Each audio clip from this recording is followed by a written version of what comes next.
Je crois que nous sommes prophétiquement dans des temps de l'accomplissement du verset d'Ésaïe, de cette parole-là d'Ésaïe à partir du verset 1 à 3, qui dit « Lève-toi, brille, car ta lumière arrive, et la gloire de l'Éternel se lève sur toi.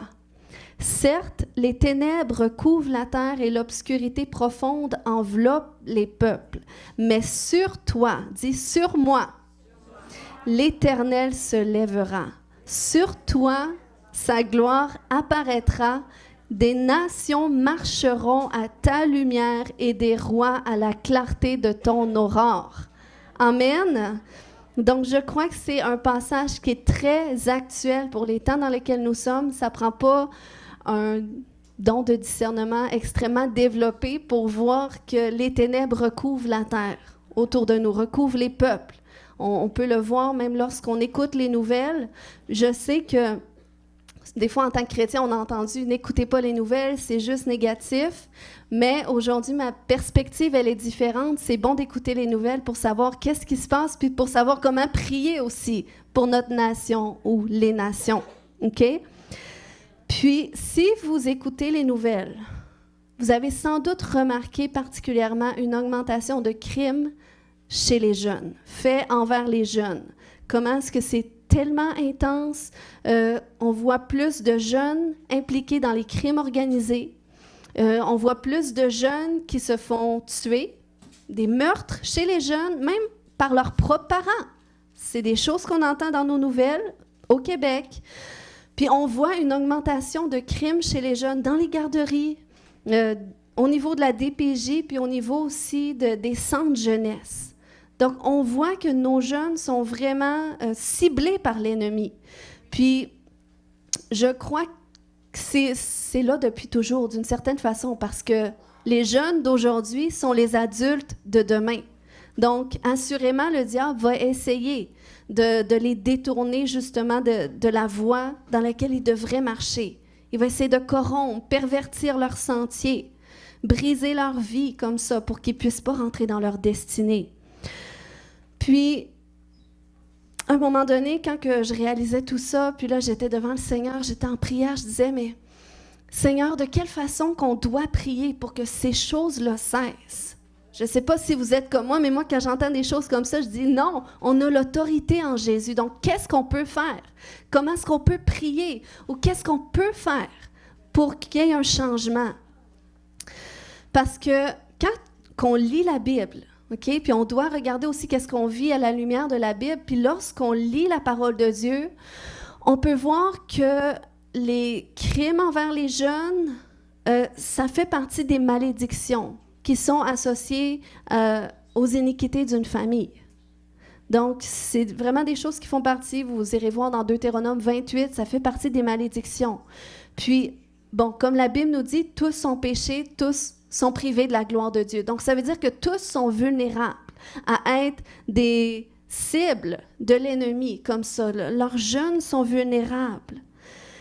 Mais nous, l'Église, dis avec moi l'Église, nous portons la réponse pour ces difficultés dans cette génération. Puis nous sommes appelés à exprimer cette réponse, à propager cette réponse qui est Jésus, afin que la bénédiction générationnelle de Dieu soit restaurée sur les familles.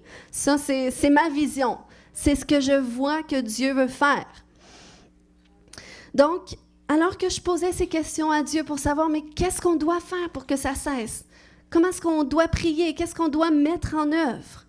Eh bien, c'est là que j'entends le Seigneur qui me dit que l'Église de Jésus-Christ est appelée à donner un modèle aux nations.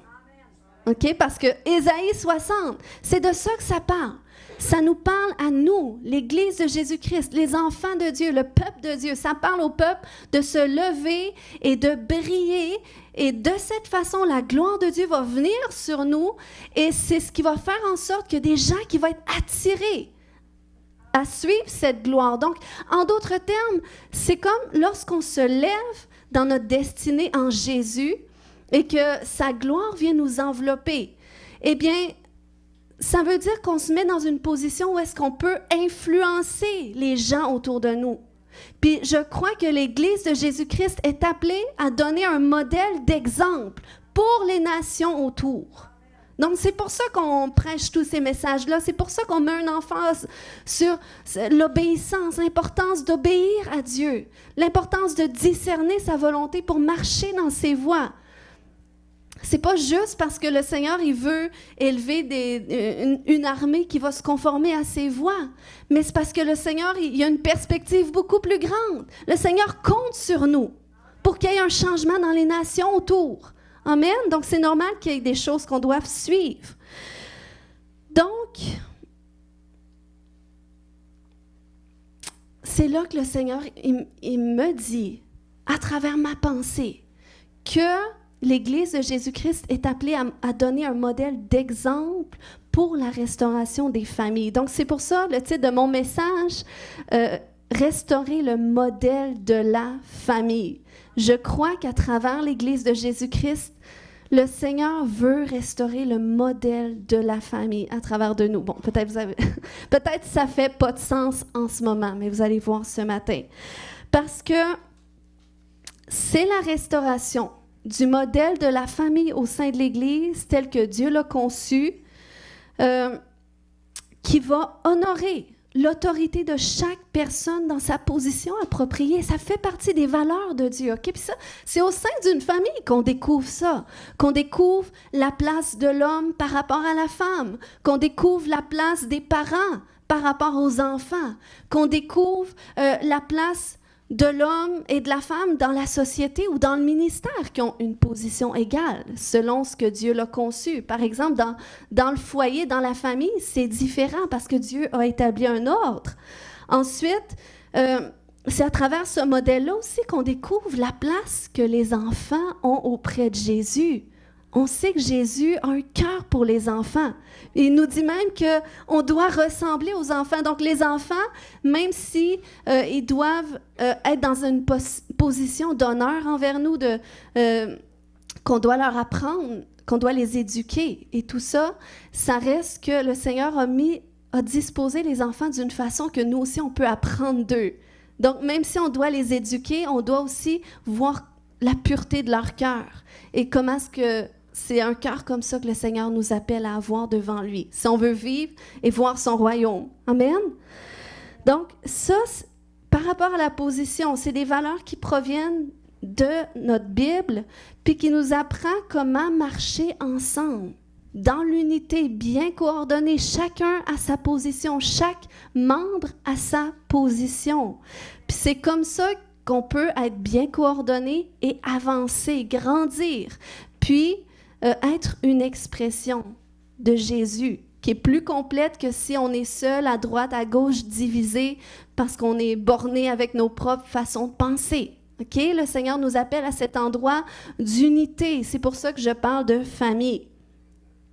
Puis, je crois que plus qu'on va marcher dans ce modèle de famille qui apprend à se tenir ensemble, qui apprend à marcher en unité à l'intérieur de l'Église, plus qu'on va pouvoir songer à ce qu'il y ait une unité inter-Église extérieure.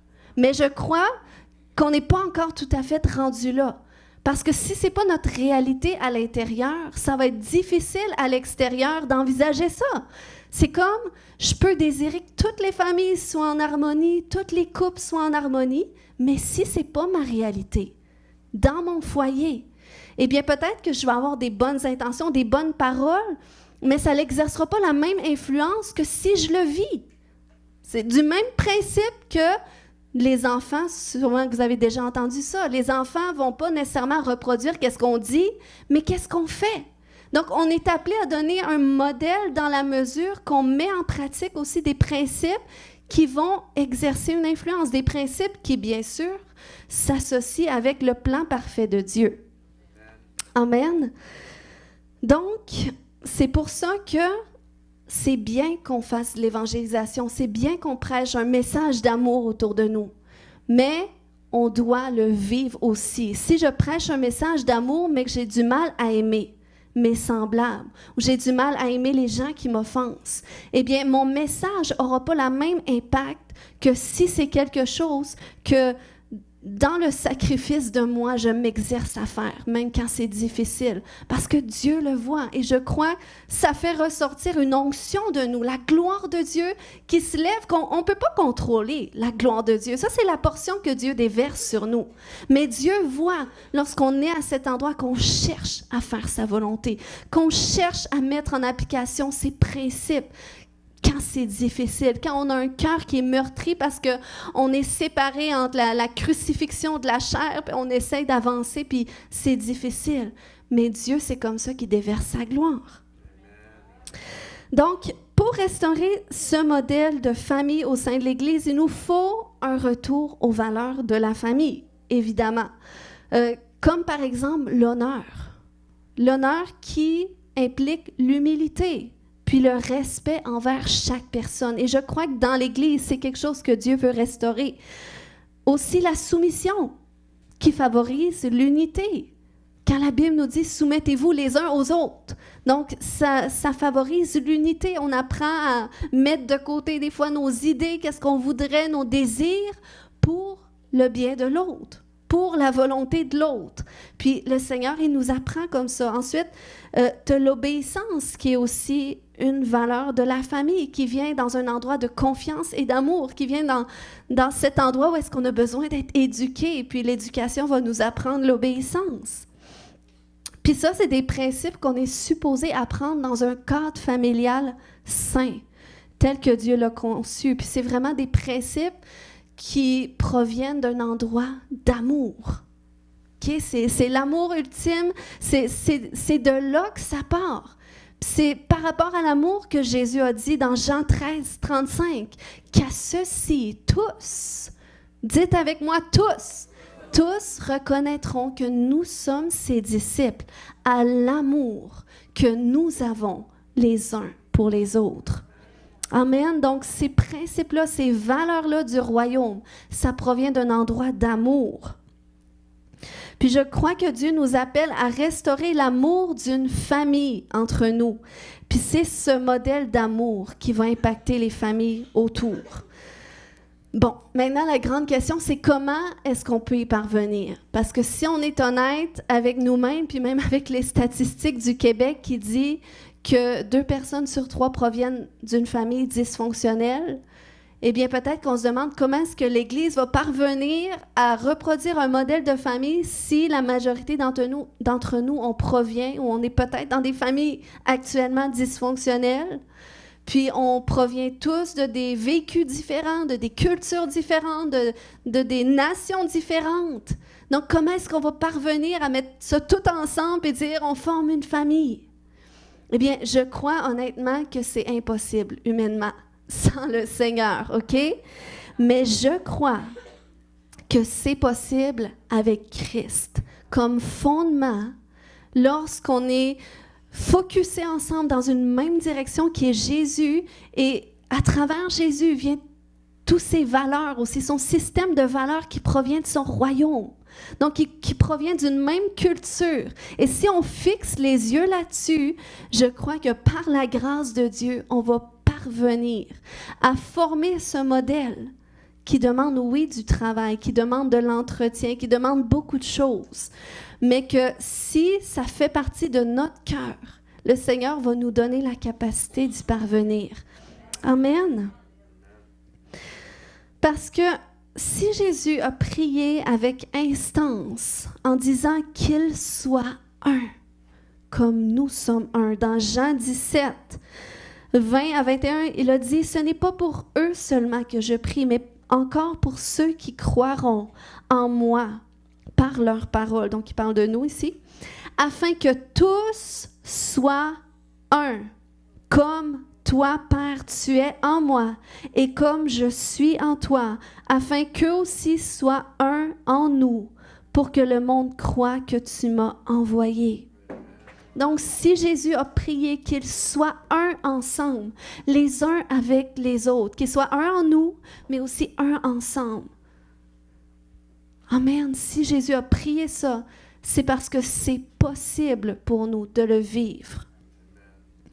Maintenant, pourquoi le modèle de la famille serait la volonté de Dieu pour l'Église? Il y a ce passage dans Éphésiens 1, 22, 23 qui dit dans la version parole vivante, « Absolument tout ce qui existe dans l'univers visible et invisible, présent et à venir a été placé sous l'autorité du Christ. » Et c'est dans cette position éminente que Dieu a fait de lui la tête de l'Église, qui est son corps. Ce corps, œuvre parfaite du Créateur de toutes choses. Le Christ le fait grandir sans cesse et il comble chaque membre de sa plénitude. Lui qui pourtant remplit l'étendue de l'univers et conduit tout vers son accomplissement.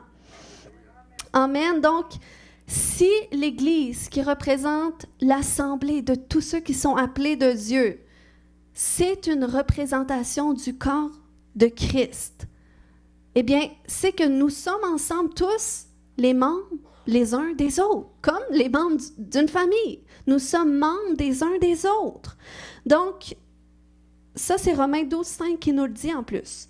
Et cette analogie de corps nous rappelle, par exemple, l'aspect de chaque position que chacun représente, qui est importante à reconnaître, honorer, respecter. Et ensuite, ça nous rappelle aussi la nécessité des uns des autres. Comme Paul a dit dans 1 Corinthiens 12, 20, maintenant donc, il y a plusieurs membres et un seul corps. L'œil ne peut pas dire à la main, je n'ai pas besoin de toi, ni la tête dire aux pieds, je n'ai pas besoin de vous. Mais bien plutôt, les membres du corps qui paraissent être les plus faibles sont nécessaires. Donc, ça nous rappelle la nécessité des uns des autres. Ça nous rappelle que seul, on est incomplet. On a besoin. Dis à ton voisin, j'ai besoin de toi. Ensuite, ça nous rappelle aussi l'aspect de porter attention les uns aux autres. Comme 1 Corinthiens 12, 26 nous le recommande, si un membre souffre, tous les membres souffrent avec lui. Si un membre est honoré, tous les membres se réjouissent avec lui. Donc, ça nous amène à être à cet endroit de compatir avec les faiblesses des autres, compatir avec les difficultés des autres sans les juger, sans les critiquer. Amen. Parce qu'on apprend à souffrir avec ceux qui souffrent. Dans le fond, on apprend à comprendre notre prochain, notre frère, notre sœur. Puis ça nous amène aussi à être capable de célébrer les autres dans leur victoire, dans leur grâce, dans leur faveur, sans que nous, on se sente dévalorisés. Amen.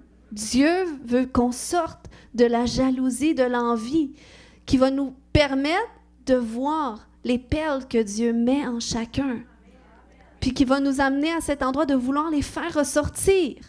Mais quand tu es à cet endroit que tu es insécure dans qui tu es, puis tu ne sais pas parfaitement combien toi-même tu es extraordinaire, tu as du mal à vouloir l'admettre chez les autres. OK? C'est pour ça que tout ça, c'est possible à partir d'une compréhension et d'une expérience grandissante de l'amour du Père envers soi. Cet amour qui fait de nous un fils et une fille de Dieu. Amen. Puis c'est vraiment à partir de cette révélation que notre identité se construit. Et c'est qu'à partir de là aussi, on réalise que si nous sommes des filles et des fils de Dieu, c'est que nous sommes aussi tous frères et sœurs les uns des autres. OK? Donc, on est tous connectés ensemble avec le même papa, avec la même source. Amen, qui nous voit d'une façon qui est équitable, qui nous traite d'une façon qui est équitable, qui nous aime d'un amour qui est égal. Amen, et qui a réparti aussi ses grâces, ses dons, ses talents en tous et en chacun. Il n'y a personne qui est moindre qu'un autre. Tout le monde a sa place. Amen, et ça doit provenir d'une révélation continue de l'amour du Père envers toi. Amen, en tant que papa. Donc, si c'est dans cette unité parfaite avec le Père que Christ a démontré une représentation du Père. À combien plus forte raison, si nous veillons sur l'unité les uns avec les autres, combien nous aussi, on va démontrer une représentation du Père qui est complète.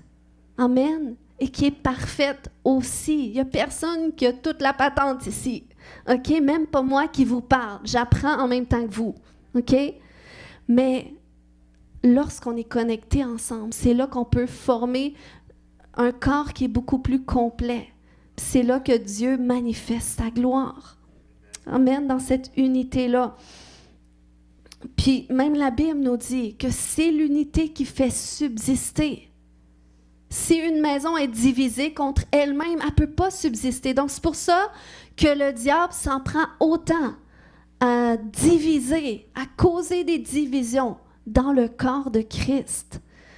Vous savez, un des plus grands arguments qui est revenu le plus souvent à travers nos années d'implantation d'église, qui faisait en sorte que les gens quittaient l'église. Parce que quand les gens quittent, normalement, tu as une raison.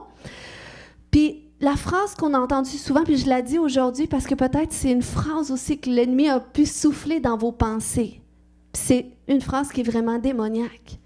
Souvent, la phrase qui est ressortie, c'est « vous êtes trop familial ». Donc, les gens, ils sont partis à cause de ça.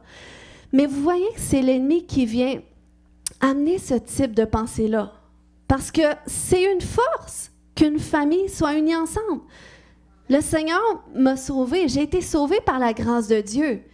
Puis par sa grâce abondante, il a cru bon de sauver ma famille aussi et de les amener à pouvoir saisir la vision de Dieu aussi pour cette Église et entreprendre aussi la mission, s'investir aussi. Donc, si je n'aurais pas eu de famille qui était avec moi, peut-être que je ne serais pas rendue là aujourd'hui, on n'en serait pas là en tant qu'Église. Donc, la famille, c'est une force qui dérange l'ennemi parce qu'il sait que lorsqu'une famille est unie, il ne peut pas rien faire contre elle. Amen. Donc, c'est une puissance. Et c'est une puissance que nous, on doit comprendre à l'intérieur de l'Église. Que lorsqu'on choisit d'être unis, coûte que coûte, malgré les imperfections de chacun, malgré nos incompréhensions, eh bien, il y a une puissance qui se déploie, qui fait en sorte que l'ennemi ne peut rien contre. Amen. Puis imaginez, si c'est ce qu'on vit dans l'Église, puis si c'est ce qui se répand aussi dans chaque Église, comment est-ce que là, hey, c'est une question de temps avec les gens tout autour soient impactés, notre nation. Amen.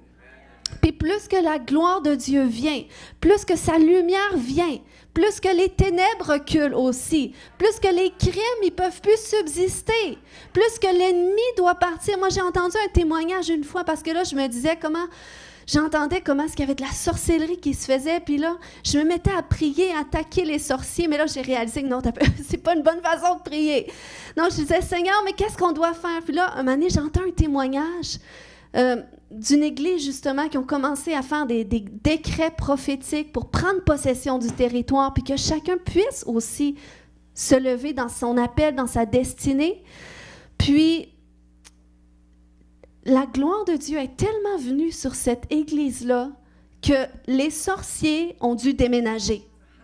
Donc, je crois que c'est ce que le Seigneur fait lorsque sa présence vient tellement forte. C'est que ceux qui sont dans les ténèbres, ils peuvent juste plus rester. Soit qu'ils vont se soumettre, ils vont se convertir, ou soit qu'ils vont se départir. Amen? Donc ça, c'est l'influence qu'on porte, toi et moi, parce que nous sommes l'Église. Puis, nous sommes incomplets seuls. Nous avons besoin les uns des autres. Amen? Donc, il n'y a rien comme une famille pour apprendre le sens de l'unité. Okay? La beauté de l'Église qui en démontre une expression de la famille, c'est dans le sens où est-ce que ce n'est pas parfait du tout. Peux-tu dire à ton voisin, c'est pas parfait, je le sais. Les relations sont imparfaites. Les relations sont imparfaites.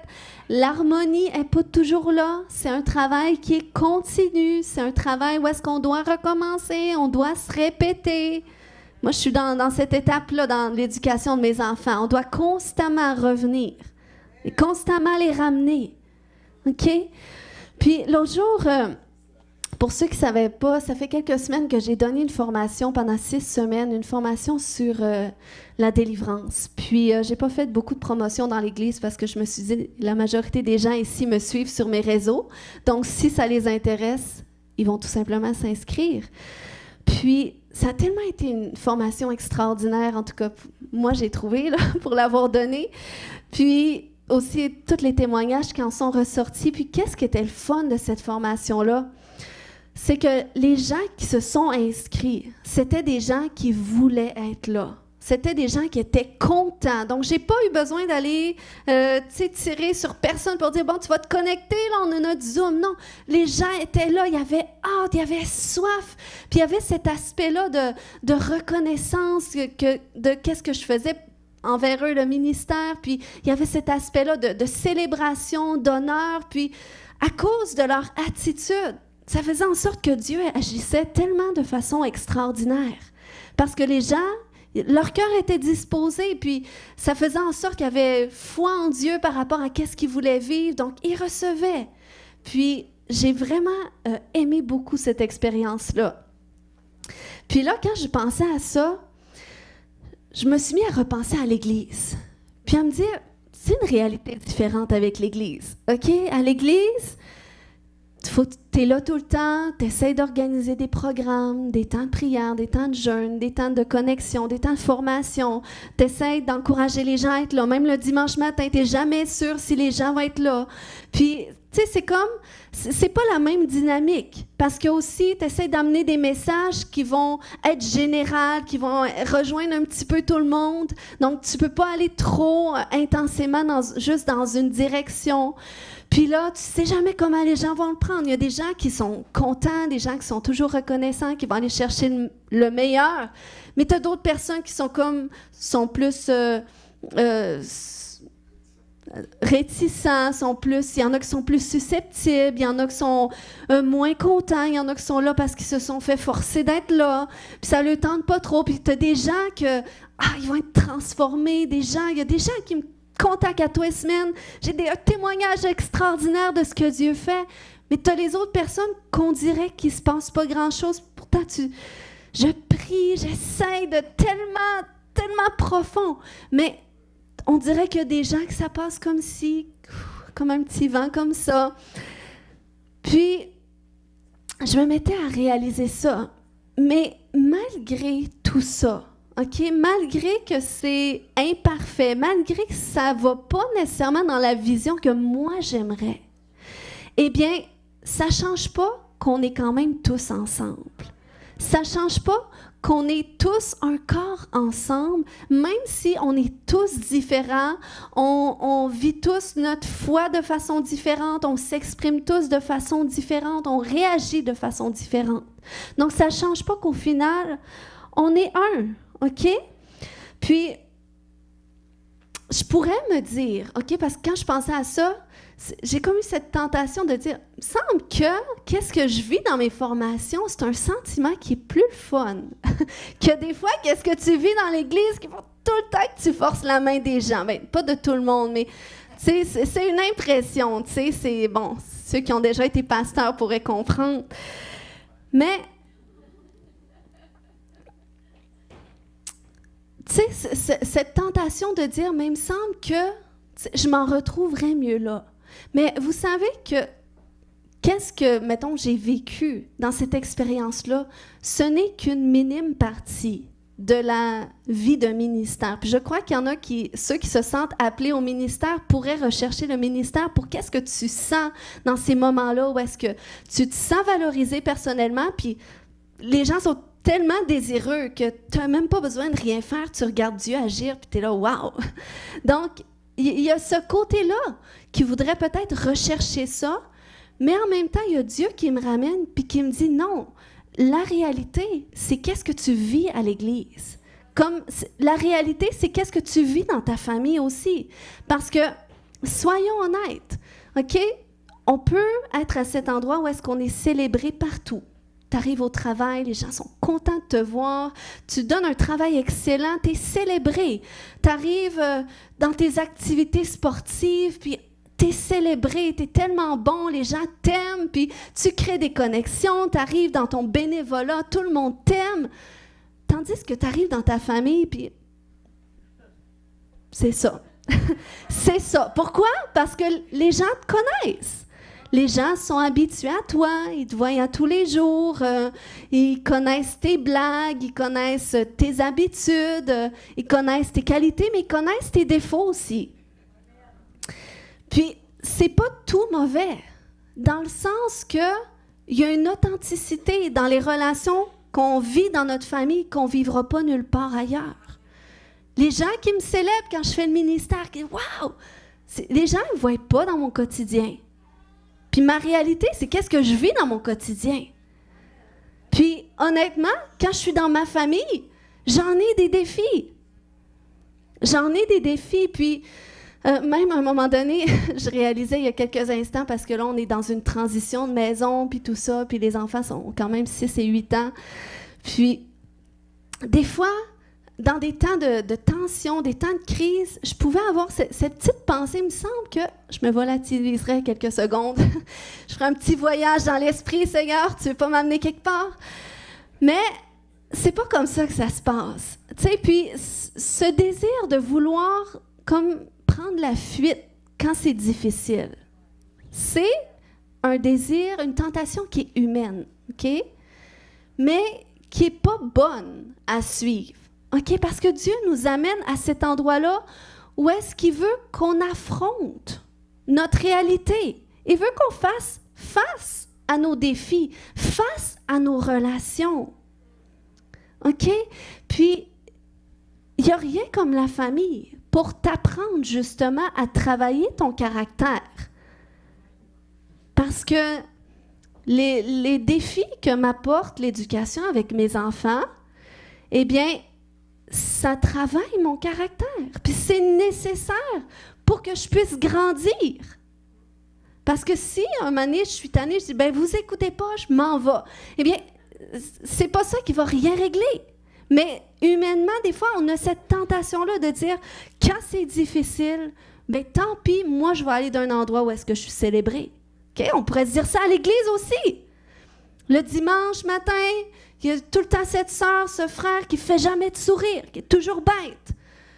Ou il y a quelqu'un, il s'est passé quelque chose, puis là, la réconciliation ne vient pas, puis l'ennemi va mettre cette tentation dans ton cœur. Ben c'est beau de bord, je vais me retirer, je vais aller d'un endroit où est-ce que je vais être célébrée, où est-ce que je vais me sentir bien, où est-ce que je vais me sentir plus à ma place. Mais la réalité, c'est que tu vas être confronté à ça, peu importe là où est-ce que tu vas aller. OK? Donc, c'est pour ça que vous voyez comment est-ce que l'Église, c'est une belle représentation de la famille, dans le sens que c'est imparfait. C'est tout le temps des ajustements. Même quand je regarde ma famille, c'est tout le temps de la déconstruction, de la reconstruction, de la travail sur les relations, travail sur soi, travail sur les relations. Et on dirait qu'on est toujours comme ça. Mais c'est ça la vie. C'est nécessaire. Parce que c'est pas quand que je m'en vais dans mon petit club sportif où est-ce que tout le monde m'aime que ça va me faire grandir. Ça, c'est bien d'avoir des endroits là où est-ce qu'on se sent bien, où est-ce qu'on met à profit nos talents, nos dons, ce qui nous fait plaisir. Mais on doit réaliser que la famille, c'est quelque chose, c'est une structure que Dieu est venu établir, puis qui est nécessaire pour qu'on puisse grandir. Amen. Puis la beauté de la famille, c'est que même quand c'est difficile, parce que c'est ta famille, eh bien, l'option de quitter n'est pas là. C'est juste persévérer. Même si c'est difficile, je persévère. Même si ça me travaille. Même si j'aurais le goût de partir une semaine, puis je peux pas. Mais je continue. Puis c'est ça qu'on doit développer avec l'Église. C'est que oui, c'est difficile, on est tous différents. Mais quand tu arrives à cet endroit que tu réalises que la personne à côté de toi, c'est Dieu qui l'a placée ici. Puis, elle porte en elle une expression de Dieu, quelles que soient ses imperfections, quelles que soient ses faiblesses. Eh bien, chaque personne est une expression de Dieu dans sa forme. Mais lorsque tu te fermes à ton frère ou ta sœur à cause de ça, parce que justement, c'est difficile, il y a des tensions, puis peut-être tu ne te retires pas physiquement, mais tu te retires dans la relation. Eh bien, quand tu fais ça, tu fermes ton cœur à une partie de Dieu, puis tu fermes ton cœur à une partie de toi. Moi, je peux vous dire, quand je suis fâchée contre mes enfants parce que, bon, c'est difficile, je me sens pas écoutée, je me sens pas respectée, puis ça arrive, eh bien, si je reste fâchée, ça va me faire de la peine beaucoup plus à moi qu'à eux, au final. Puis pourquoi? Parce qu'on est unis par les liens de la famille, par l'amour. OK? Puis ça devrait être ça dans l'Église. Puis je crois que ça peut faire en sorte pourquoi il y a des gens qui ne sont pas bénis. Pourquoi il y a des gens qui ne vivent pas de percée? Parce que leur cœur est endurci à certains endroits à cause de des souffrances. Puis oui, on va en vivre. Parce que l'Église, c'est pas parfaite, on est imparfait. Mais Dieu nous a quand même choisis. Puis il nous a quand même réunis ensemble. Amen. Donc, si on peut réaliser la beauté qu'il y a derrière le fait de choisir, de s'engager, de choisir de travailler à l'unité, de choisir de s'ajuster, de choisir de renoncer à toi pour le bien de ton prochain, eh bien, il y a une grâce de Dieu qu'on va vivre à travers tout ça. Amen, parce que Dieu accorde sa grâce à ceux qui s'humilient. Amen. Puis il n'y a rien comme une famille pour apprendre ces choses-là. Puis peut-être que tu dis, ben moi, j'ai pas grandi dans une famille unie, je ne sais pas c'est quoi une famille. Ben, j'aimerais te dire que ce n'est pas une raison pour toi de ne pas apprendre à le vivre à travers l'Église. Amen. Parce qu'il y a des guérisons qui viennent dans la maison de Dieu aussi.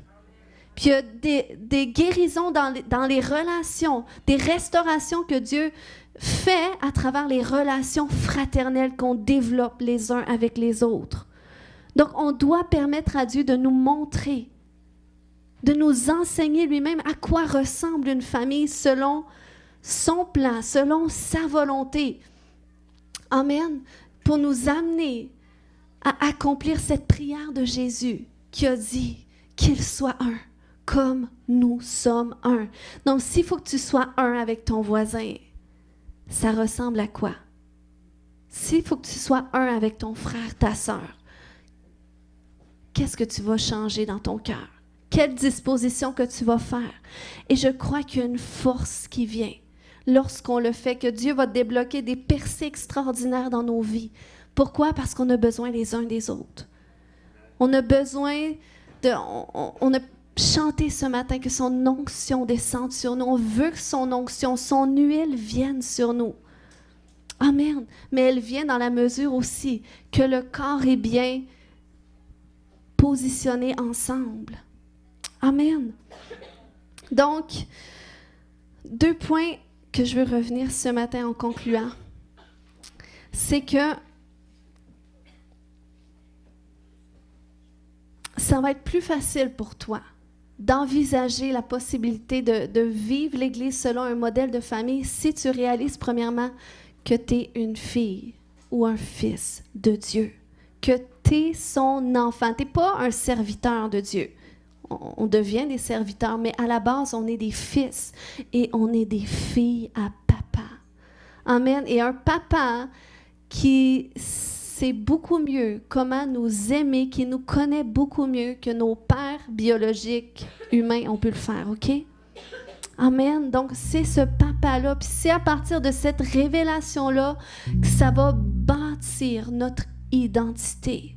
Parce qu'on a besoin d'être à cet endroit-là, qu'on trouve une sécurité dans qui on est, qu'on ne se sent pas dévaloriser dans notre position lorsqu'on voit notre prochain. Au contraire. Puis, pour que tu parviennes à le faire, pour que tu sois sécure, pour aimer suffisamment ton prochain qui ne mérite pas d'être aimé, eh bien, c'est dans cette mesure que tu reviens à cette révélation de qui tu es. Qui tu es, puis peu importe comment que mon frère, ma sœur m'a offensé, il reste mon frère, ma sœur. Il reste lui aussi l'enfant de Dieu, le fils, la fille à papa, à mon papa.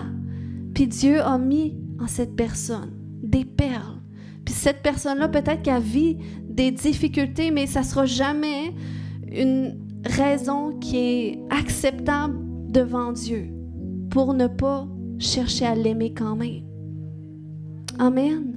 Donc, c'est pour ça que c'est une responsabilité à chacun. C'est pas une responsabilité. Qu'est-ce que je prêche ce matin? C'est pas pour qu'on augmente nos attentes les uns envers les autres. C'est beaucoup plus pointé envers soi. Qu'est-ce que moi je peux faire pour favoriser l'unité? Comment est-ce que moi je peux aimer mon prochain à la façon de Dieu? Comment moi est-ce que je peux être un? Puis peut-être que ça ne sera pas bien reçu parce que chaque personne a sa façon d'être ou de se comporter dans les relations. Mais le Seigneur aussi, je crois que dans cette mesure où est-ce que tu désires être un, que tu cherches l'unité, mais il va t'amener aussi à être attentif à ton prochain, à voir comment t'y prendre pour que ce soit bien reçu. Donc, c'est pour ça qu'à la base, c'est vraiment, je crois, une position qu'on doit prendre dans notre cœur, une décision personnelle. Puis on doit vraiment sortir de cet endroit d'offense, de tout ce qui occasionne de la division. Moi, je ne pourrais pas m'imaginer vivre divisée avec ma famille. Puis je crois que si on le fait entre frères et sœurs dans la maison de Dieu, ça va influencer vos familles à l'extérieur. Si vous êtes à cet endroit, parce que on le sait, c'est un fléau chez beaucoup de familles, les divisions. Mais si toi, tu te conditionnes à le vivre, eh bien, je crois que ça va avoir une influence sur les familles autour. Et c'est ça, restaurer le modèle des familles pour que la gloire de l'Éternel se lève et que des nations, des familles puissent marcher aussi à la lumière, à la lueur de ce modèle d'unité, ce modèle de respect, ce modèle d'honneur, ce modèle d'amour qui est sincère. Amen. Un amour qui est sincère. Et Dieu nous appelle à cet endroit d'amour. Moi, je sais qu'avant, j'avais pas de misère à aimer. Puis, il me semble que c'était une belle phrase que j'avais adoptée. Je t'aime en Jésus. Puis quand ça fait pas mon affaire, je t'aime en Jésus. Mais dans mon cœur est complètement bloqué. Je l'aime en Jésus, je l'ai pardonné en Jésus, mais mon cœur est quand même fermé. Puis Dieu nous appelle à cet endroit d'aimer sincèrement avec nos émotions. Donc, quand nos émotions sont impliquées, ça veut dire c'est là qu'il y a une authenticité. Puis c'est là que Dieu peut aussi déverser. Amen. C'est dans cette unité-là que Dieu veut qu'on soit, une unité qui est sincère. Et ça implique d'accepter de faire confiance à nouveau, d'accepter de donner une place à ton prochain, même si toi, peut-être, tu vas te sentir prendre moins de place. Donc, ça nous amène là-dedans. Mais dans la mesure que tu es sécure dans ton identité de fils et fille, je te dis, tu vas avoir la grâce de Dieu pour le faire. Puis tu vas être heureux de le faire. Et c'est là que tu vas voir qu'il y a plus de bonheur à donner qu'à recevoir. Il y a plus de bonheur à donner la place à quelqu'un que chercher à avoir la place, chercher à avoir les idées, chercher à être en tête. Amen. Dieu a dit, celui qui veut être le plus grand parmi vous va être le serviteur. C'est la position qui nous amène à avoir. Puis quand tu sais que tu as ta place, moi parce que je sais que j'ai la place dans ma famille, que personne qui peut me voler ma place de fille à ma mère que je suis, de sœur à mes frères et sœurs que je suis. Il n'y a personne qui peut me voler ma place parce qu'elle est établie. Donc si il y a quelqu'un dans ma famille qui est célébré pour quelque chose d'extraordinaire, wow, je vais être content aussi. Pourquoi? Parce que ça n'enlève rien à ma place. Donc, c'est comme ça aussi qu'on doit se voir dans la maison de Dieu. Amen. Donc, on va se lever ce matin, on va prier. Amen.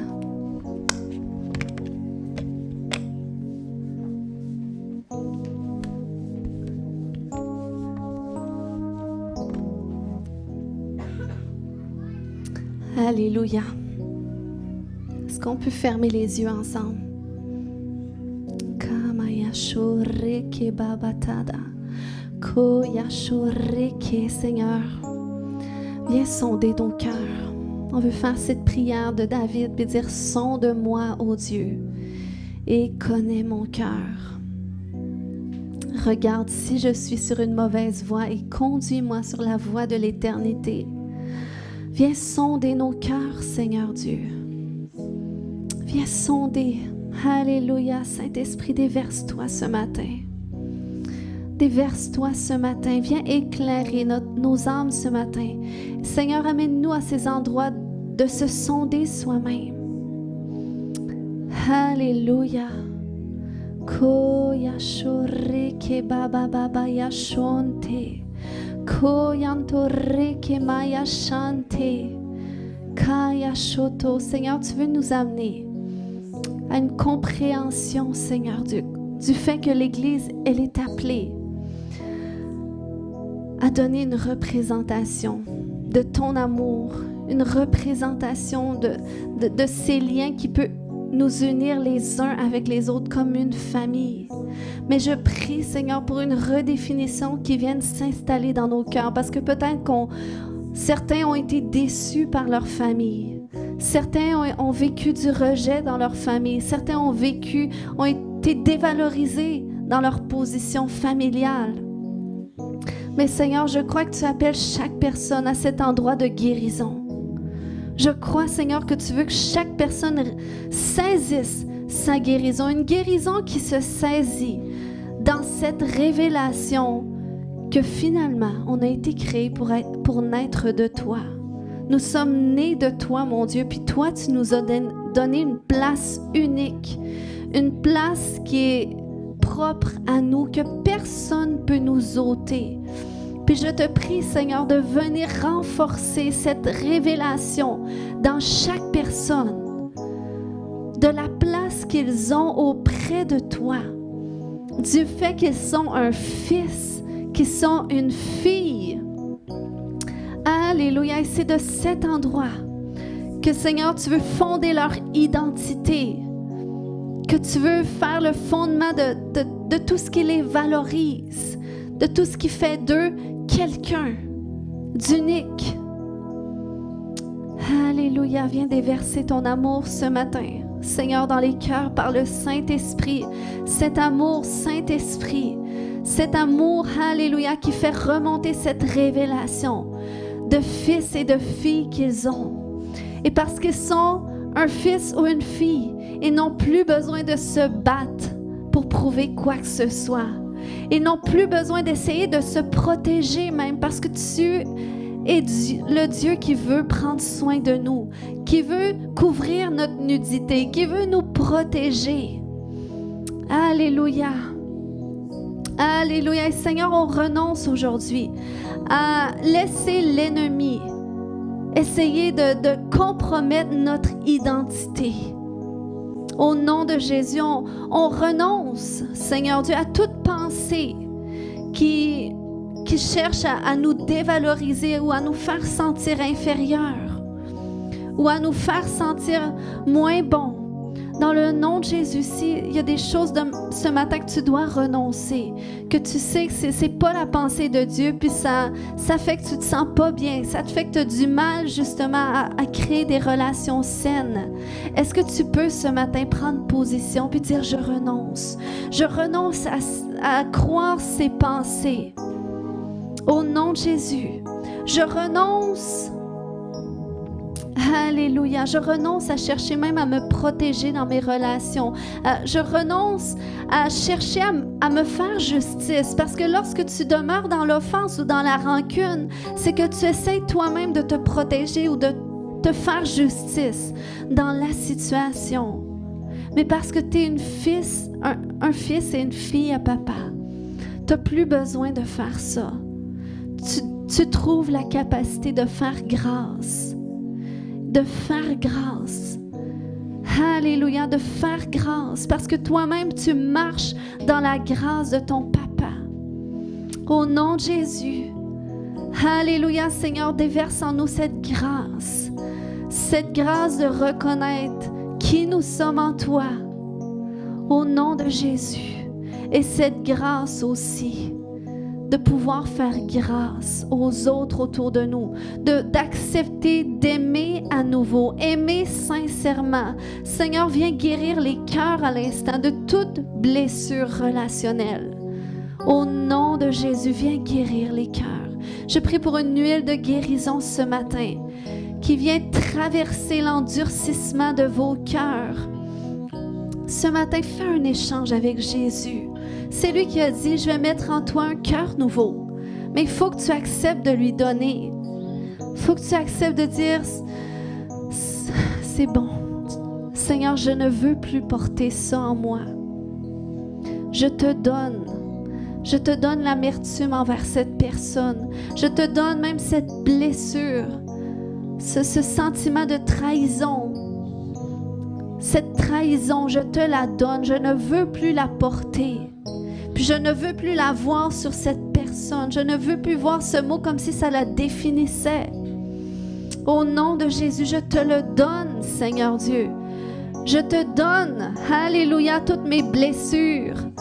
Je te donne, Seigneur Dieu, tous ces mots qu'on m'a dit, ces mots pour me critiquer, me rabaisser, me juger. Je ne veux plus porter ça parce que je suis fils, je suis fille à papa. Puis j'ai une identité extraordinaire qui est loin d'être qu'est-ce qu'on a déclaré sur ma vie. Et peut-être que oui, j'ai fait des fautes, mais je me pardonne et je reçois le pardon de Dieu. Puis je choisis de pardonner, je choisis de faire grâce à ces gens pour que toi-même, Seigneur, tu fasses justice. Alléluia. Commence à prier ce matin pour les gens qui t'ont offensé, afin que le Seigneur nettoie ton cœur. Alléluia. Le Seigneur veut qu'on élève des mains pures devant lui, un cœur pur. Mais comment est-ce qu'on peut le faire avec l'offense dans nos cœurs? Comment est-ce qu'on peut le faire à cet endroit de protection? Koremaya shoto, koyantore maya shanta. Père éternel tout-puissant, on se repent ce matin. On se repent pour les offenses. On se repent pour la rancune. On se repent pour la rancœur, Seigneur. On se repent. Kaya shore mama yanta. Koyantore maya shote. Et je veux déclarer ce matin, alléluia, que le Seigneur vient ôter. Il vient ôter la pierre sur ton cœur. Il vient ôter l'insécurité dans tes relations. Il vient ôter, alléluia, la division. La division. Au nom de Jésus, on déclare que tout esprit de division, tout esprit de rancune, tout esprit, alléluia, qui cherche à amener la zizanie, dans le nom de Jésus, on déclare que tu quittes nos vies. On déclare que tu quittes le corps de Christ. Alléluia, dans cette église, au nom puissant de Jésus. Alléluia, Seigneur, on vient à cet endroit où est-ce qu'on veut, Père, apprendre à marcher dans l'unité de cet endroit d'amour parfait qu'on reçoit de toi. Alléluia, oui, nous prenons la décision de marcher dans l'unité, de chercher l'unité, de travailler à l'unité. Alléluia, et ça vaut même dans le foyer, dans les couples, avec nos enfants et avec nos frères et nos sœurs. Au nom de Jésus, on reçoit la grâce pour y parvenir. Reçois la grâce. Le Seigneur, c'est un fardeau doux et léger qu'il donne. C'est pas un fardeau qui est difficile à porter. C'est un fardeau qui est doux et léger. Et quand tu fixes tes yeux sur l'amour, ton but c'est l'amour, eh bien tu trouves la grâce et la capacité de faire qu'est-ce que Dieu veut dans tes relations. Au nom de Jésus, Seigneur, viens déverser ton amour ce matin. Ton amour, alléluia, dans nos cœurs. Ton amour qui transforme nos cœurs. Ton amour qui amène les cœurs endurcis à des cœurs vulnérables. Alléluia, des cœurs que toi-même tu peux venir couvrir, protéger. Alléluia, plus Jésus.